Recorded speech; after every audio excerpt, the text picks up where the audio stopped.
There's this crazy story at the beginning of the Bible. We have Adam and Eve, and they're in the Garden of Eden. And everything in this garden is great. It's exactly as it should be, except there's this one tree that they're told by God not to eat from because it's dangerous and it will kill them. So that's it. Avoid this fruit tree and we're fine. Right, it seems pretty simple. But in this garden, there's a snake, and it starts telling a different story. It says that if you eat of this tree, it's not going to kill you. In fact, it's going to make you become like God. And Adam and Eve, they believe the snake and they eat the fruit. And because of this, the goodness of the garden is tragically lost, and evil and death enters into God's good world. Now, why is there a talking snake in the garden? I mean, this thing is a problem. Yeah, it's very strange. And even more strange is the fact that the Bible doesn't say why or how this thing even got there. It just presents the snake as this creature who's in rebellion against God and that wants to get other people to doubt God's goodness and lead them on a path towards death. And so whatever this snake is, it's the source of evil that pervades our world and our lives, even still today. But there is some hope because right here in the story, God makes this really interesting promise to Adam and Eve. That someone is going to come in the future, a son of Eve. And this guy's going to come and he's going to crush the serpent's head and destroy evil at its source. However, during this battle, the serpent is going to bite this guy's heel. So it's like a mutual destruction. Yeah, it's this very strange but beautiful promise. And it's just left hanging there until the next key moment in the story when God singles out this guy named Abraham and says that through his family, goodness and blessing is going to be restored back to all of the nations of the world. And as we follow this family, we get to one of Abraham's great-grandsons, this guy named Judah. And he receives this promise that a king is going to come from his line and that the whole world's going to follow this king and he's going to bring peace and harmony and there'll be lots of food and wine and milk and vineyards and it's going to be awesome. The first king that we meet from the line of Judah is a guy named King David.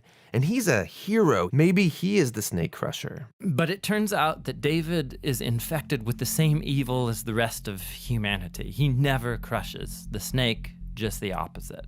However, God makes a promise to David that this king is going to eventually come from his line. But as you go on in the story, one by one, each generation of his sons, they're just total chumps. They give into the snake, they choose evil, they go after money and sex and power and following other gods. Things get so bad that they run the nation of Israel right into the ground, and the big bad empire of Babylon just takes them out.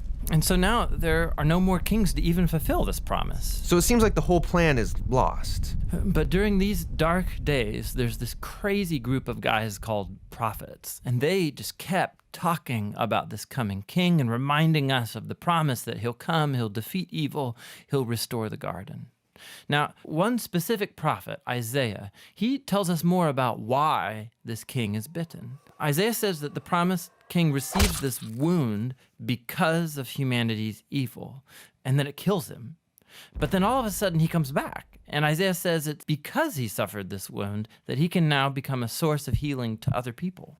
But the Old Testament ends, and the snake-crushing king that everyone's been talking about never shows up. And this is why, when the New Testament begins, it introduces us to Jesus of Nazareth, not as some random guy, but as someone who comes to fulfill these specific ancient promises. Yeah, we learn that he's from the line of David, Judah, and Abraham. And he goes around Israel announcing that the goodness of God's kingdom is here, now. And he begins confronting the effects of evil on people by healing them, by forgiving them of their sins and evil. Many people are now believing that this is, in fact, the promised king. But Jesus began telling his closest followers that he was going to become king and bring peace by taking the full effect of humanity's evil into himself. The fatal snakebite wound. Exactly. And so it seems like the serpent wins. And this story actually would be a tragedy except for what happens next. Jesus rises from the dead.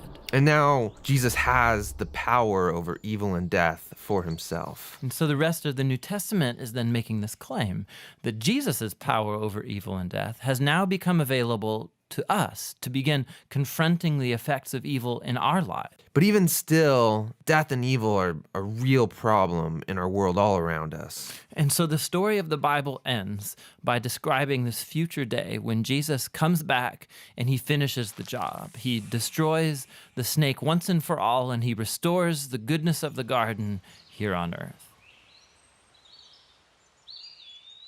Hey, this is Tim. And this is John. We think one of the best ways to understand the Bible is to trace the key themes from its beginning all the way through to the end. We also make videos that walk through the literary structure of every book of the Bible and how it relates to the whole. Here's something you didn't know. John and I were roommates in college, and we lived in the basement of a dirty old house. We're a nonprofit, and we'd love to keep these videos free for everyone, but we need your help. You can go to jointhebibleproject.com and you can get full res versions of these videos. You can download the study guide. It's all for free. jointhebibleproject.com.